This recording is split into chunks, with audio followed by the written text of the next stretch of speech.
Veteran politician Okram alleges that the prevailing crisis in Manipur is a proxy war being waged by the government of India.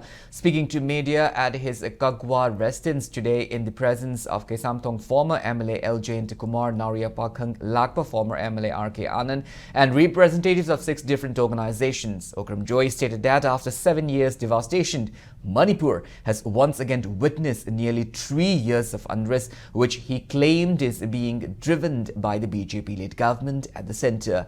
He alleged that the situation in the state is a deliberate attempt by India to weaken and fragment Manipur.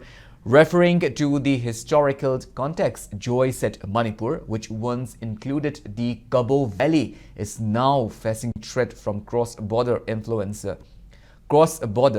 influences, particularly from people migrating from the Kabo region. Highlighting the significance of January 9, Joy noted that the day marks 200 years of Manipur's freedom from 7 years devastation, or Chahi Tarit Khuntakpa, from elsewhere Burma, as well as death anniversary of Maharaj Gambhir Singh. He said the death also coincided with 50 years since the people of Manipur took a collective pledge of not to get devastated again.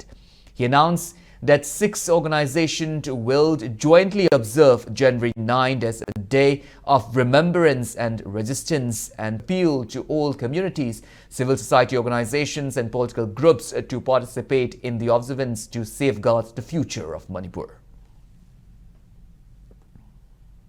Manipur da Sahi Teret Kuntakpagi Matungda, Sahi Ahum Pagadar Kuntakpasi, a Mayam Puramana, Hainariba, Bharat Sarkarna Toba, Proxy La Lamani, BJP Manipur Tugaina Batoba, Bharat Sarkarna, Manipur Tugaina Batoba, Aduma Makangi, La Longne, Masi Proxy Warni, Hydra. Akoy mayam hainari buduni matamdugi kabobu maithiba piduna Manipur kaloraba adugumba Manipur si ngasidi kabo maithiba pigraba kabogi makui lahoroba Manipur ngasidi kabo dagi chelakpa mission ghargi makutta akoy kuntai ngasi leiriba baro sarkarna Manipur kannab honate Manipur kannabgi mahuta Manipur da karamaina thambal gi sarkar ma lingani aido maike adonda pongning chandul lai